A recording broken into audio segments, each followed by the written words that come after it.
தென்னாடுடைய சிவனே போற்றி, எந்நாட்டவர்க்கும் இறைவா போற்றி. ஓம் நமச்சிவாய. வணக்கம் மக்கண்ணா நேயர்களே. நம் முன்னோர்கள் அருளிய பொக்கிஷங்களில் மந்திரங்களுக்கு என்றுமே தனி மகிமை உண்டு. அதிலும் குறிப்பாக உடல் பிணி நீக்கி உள்ளத்திற்கு அமைதி தரும் ஒரு அற்புதமான ஸ்லோகத்தை பற்றிதான் இன்று நாம் சிந்திக்க இருக்கிறோம். பாலாம்பிகேஷ வைத்யேஷ பவரோக ஹரேதிச்ச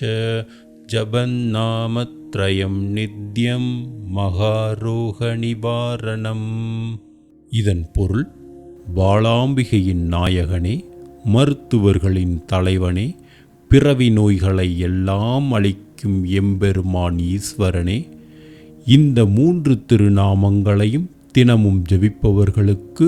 அனைத்து கடுமையான நோய்களும் நீங்கும் என்பது இதன் பொருள். இந்த நாமங்களையும் எவர் ஒருவர் நித்தியம், அதாவது தினமும் ஜபிக்கிறாரோ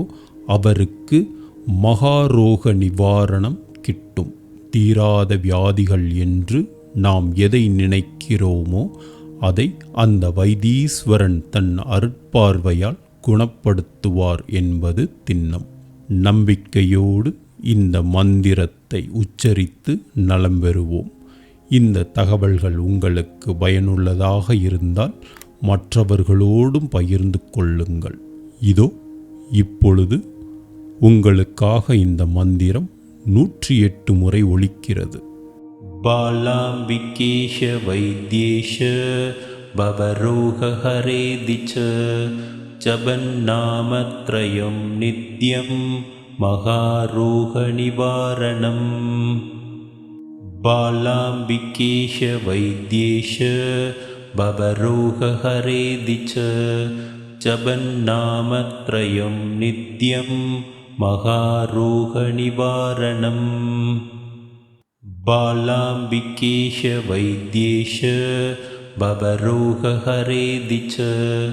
ஜபன்னாமத்ரயம் நித்யம் மகாரோக நிவாரணம். பாலாம்பிகேஷ வைத்யேஷ பவரோக ஹரேதிச்ச ஜபன்னாமத்ரயம் நித்யம் மகாரோக நிவாரணம். பாலாம்பிகேஷ வைத்யேஷ பவரோக ஹரேதிச்ச ஜபன்னாமத்ரயம் நித்யம் மகாரோக நிவாரணம். பாலாம்பிகேஷ வைத்யேஷ பவரோக ஹரேதிச்ச ஜபன்னாமத்ரயம் நித்யம் மகாரோக நிவாரணம். பாலாம்பிகேஷ வைத்யேஷ பவரோக ஹரேதிச்ச ஜபன்னாமத்ரயம் நித்யம் மகாரோக நிவாரணம். பாலாம்பிகேஷ வைத்யேஷ பவரோக ஹரேதிச்ச ஜபன்னாமத்ரயம் நித்யம்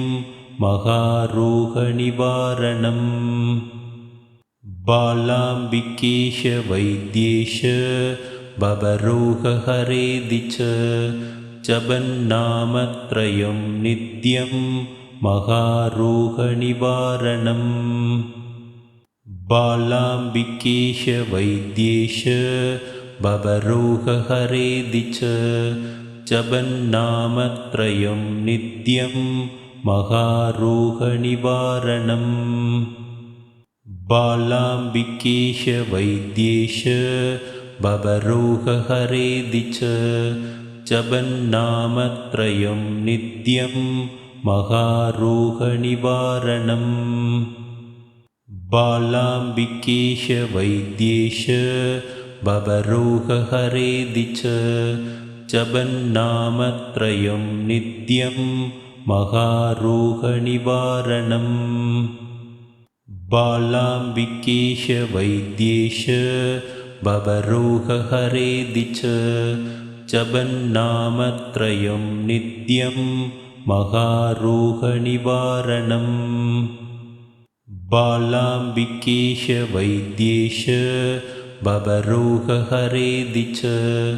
जपन्नामत्रयं नित्यं महारोगनिवारणम् बालाम्बिकेश वैद्येश भवरोगहरेदि च जपन्नामत्रयं नित्यं महारोगनिवारणम् बालाम्बिकेश वैद्येश भवरोगहरेदि च जपन्नामत्रयं नित्यं महारोगनिवारणम् बालाम्बिकेश वैद्येश भवरोगहरेदि च जपन्नामत्रयं नित्यं महारोगनिवारणम् बालाम्बिकेश वैद्येश भवरोगहरेदि च जपन्नामत्रयं नित्यं महारोगनिवारणम् बालाम्बिकेश वैद्येश भवरोगहरेदि च जपन्नामत्रयं नित्यं महारोगनिवारणम् बालाम्बिकेश वैद्येश भवरोगहरेदि च जपन्नामत्रयं नित्यं महारोगनिवारणम् बालाम्बिकेश वैद्येश भवरोगहरेदि च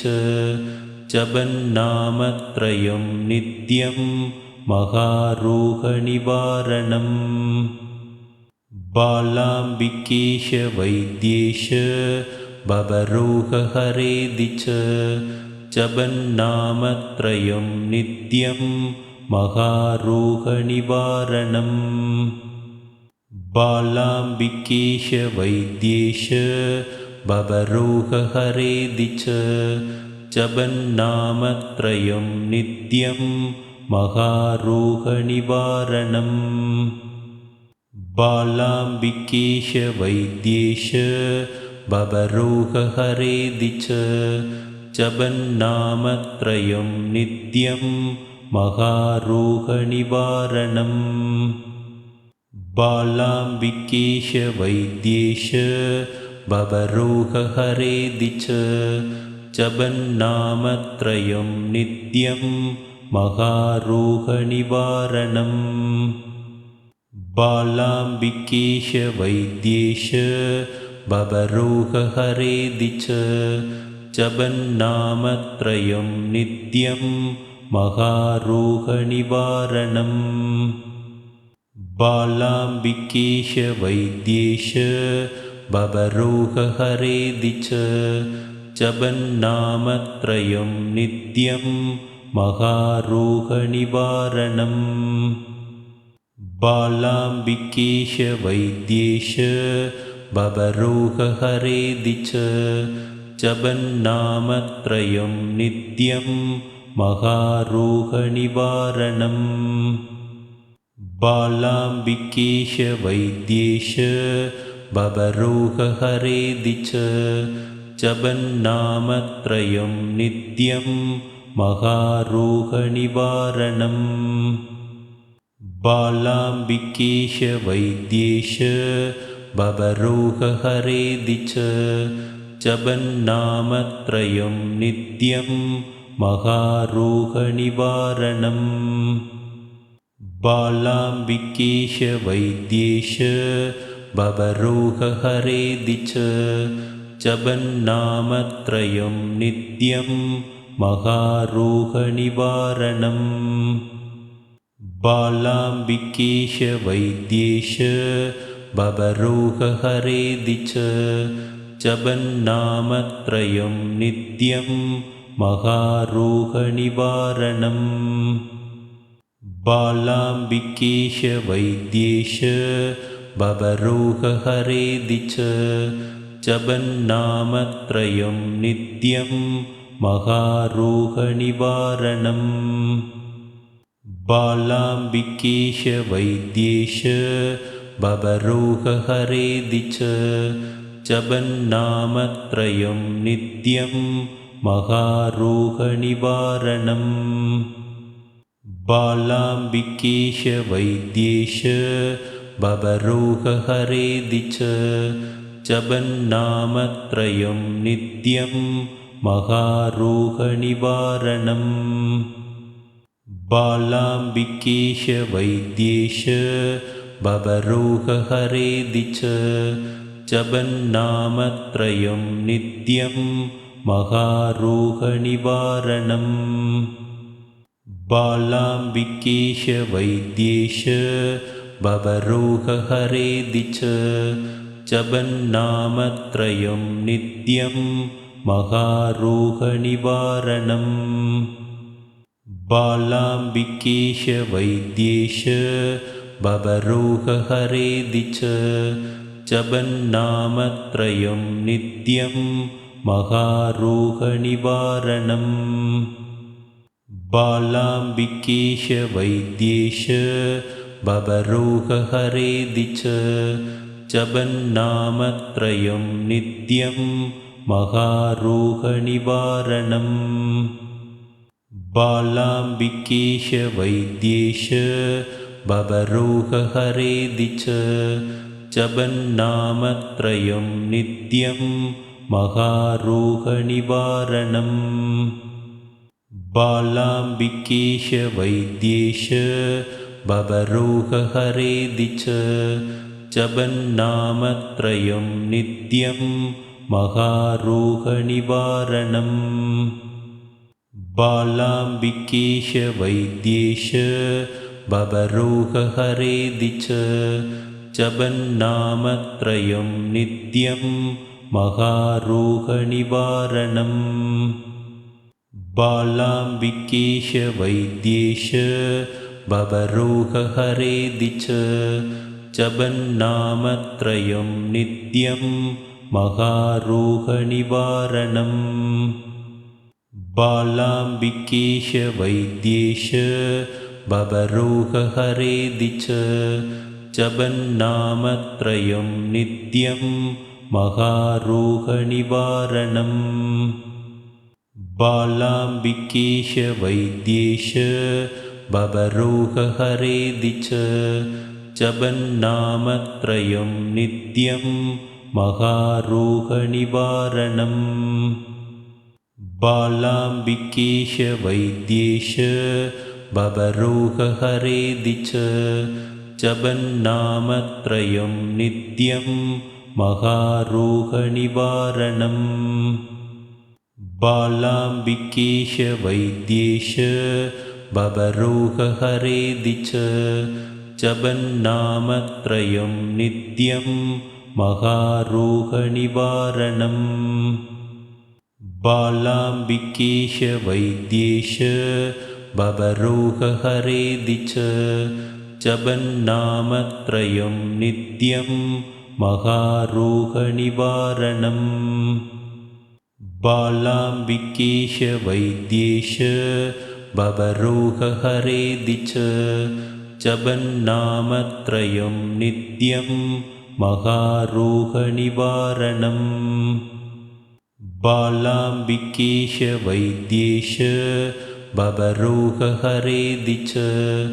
जपन्नामत्रयं नित्यं महारोगनिवारणम् बालाम्बिकेश वैद्येश भवरोगहरेदि च जपन्नामत्रयं नित्यं महारोगनिवारणम् बालाम्बिकेश वैद्येश भवरोगहरेदि च जपन्नामत्रयं नित्यं महारोगनिवारणम् बालाम्बिकेश वैद्येश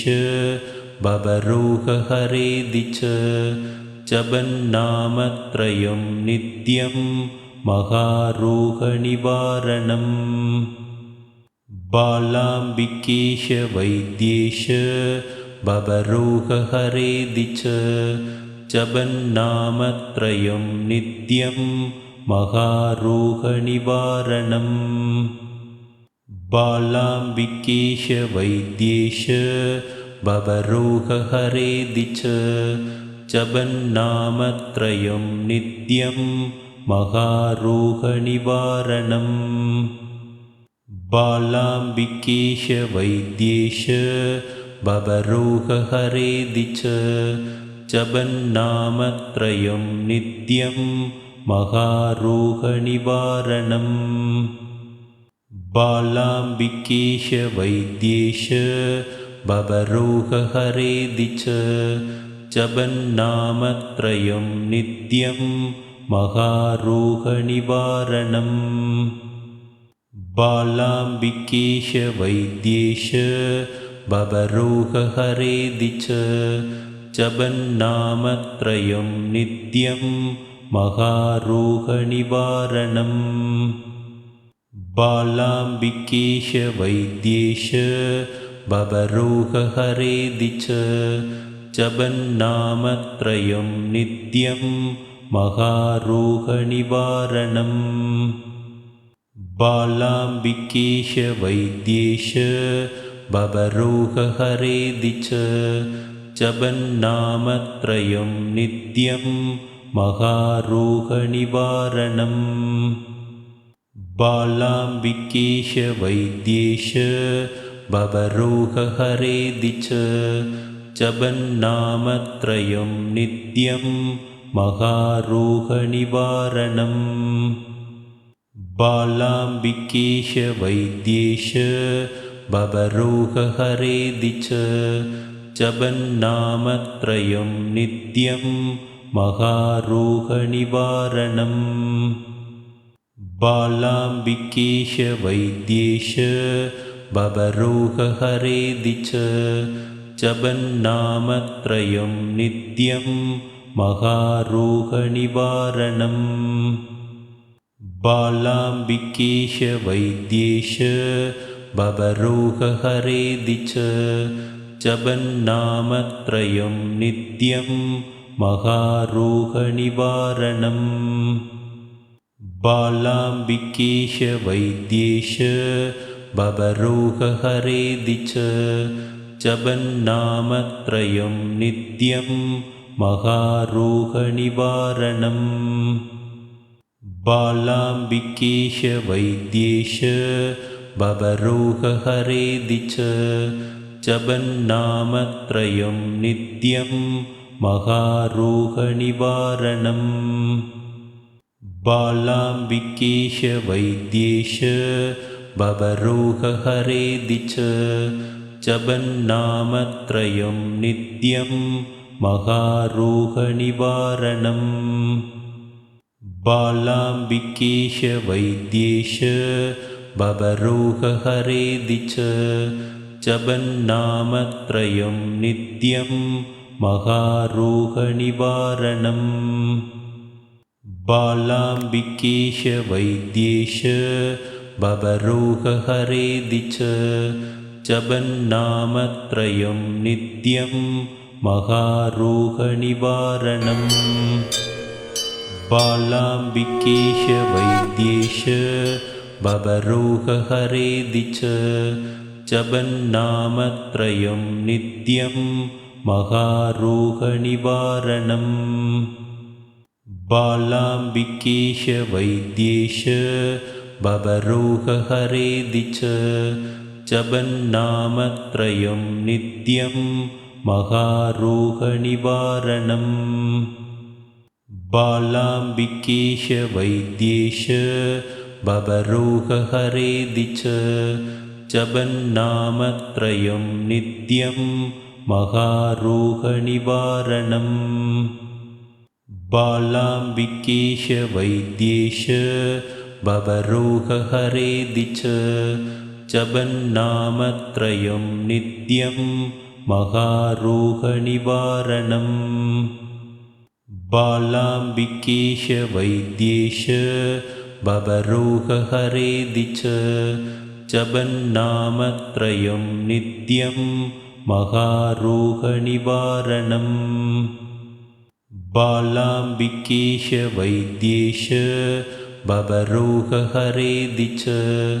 जपन्नामत्रयं नित्यं महारोगनिवारणम्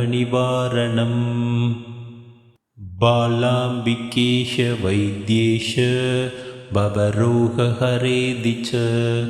जपन्नामत्रयं नित्यं महारोगनिवारणम् बालाम्बिकेश वैद्येश भवरोगहरेदि च जपन्नामत्रयं नित्यं महारोगनिवारणम्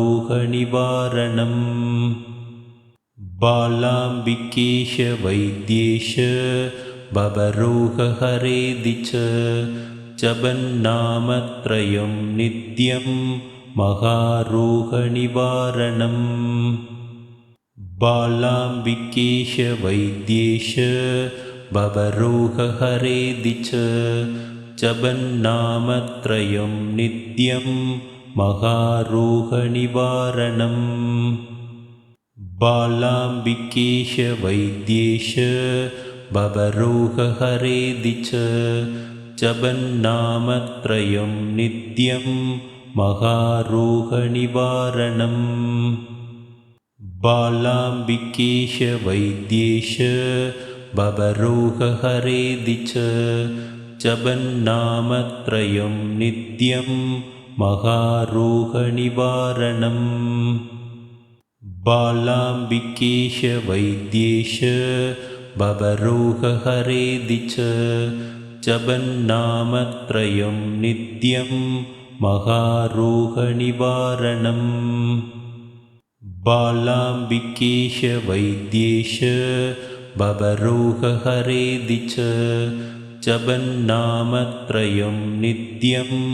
महारोगनिवारणम् बालाम्बिकेश वैद्येश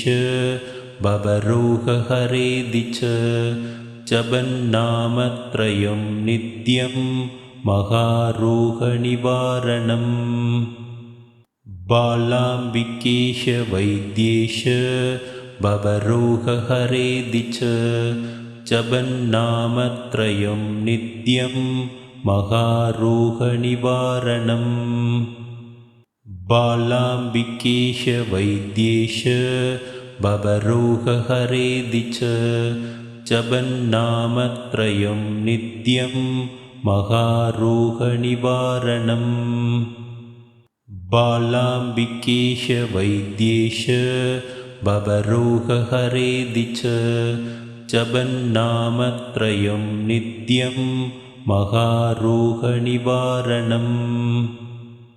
बालाम्बिकेश वैद्येश भवरोगहरेदि च जपन्नामत्रयं नित्यं महारोगनिवारणम् बालाम्बिकेश वैद्येश भवरोगहरेदि च जपन्नामत्रयं नित्यं महारोगनिवारणम् बालाम्बिकेश वैद्येश भवरोगहरेदि च जपन्नामत्रयं नित्यं महारोगनिवारणम् बालाम्बिकेश वैद्येश भवरोगहरेदि च जपन्नामत्रयं नित्यं महारोगनिवारणम् बालाम्बिकेश वैद्येश भवरोगहरेदि च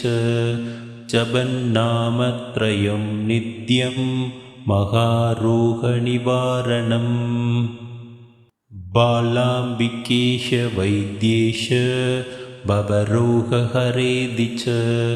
जपन्नामत्रयं नित्यं महारोगनिवारणम् बालाम्बिकेश वैद्येश भवरोगहरेदि च जपन्नामत्रयं नित्यं महारोगनिवारणम् बालाम्बिकेश वैद्येश भवरोगहरेदि च जपन्नामत्रयं नित्यं महारोगनिवारणम् बालाम्बिकेश वैद्येश भवरोगहरेदि च जपन्नामत्रयं नित्यं महारोगनिवारणम् बालाम्बिकेश वैद्येश भवरोगहरेदि च जपन्नामत्रयं नित्यं महारोगनिवारणम् बालाम्बिकेश वैद्येश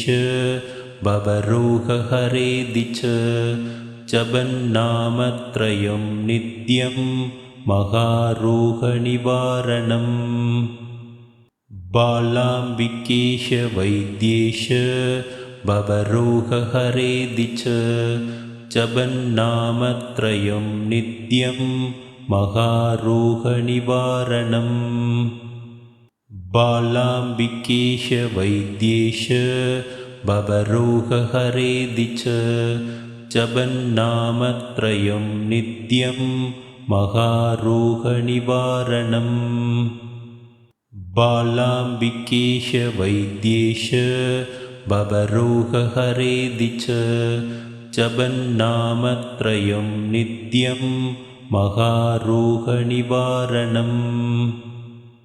बालाम्बिकेश वैद्येश भवरोगहरेदि च जपन्नामत्रयं नित्यं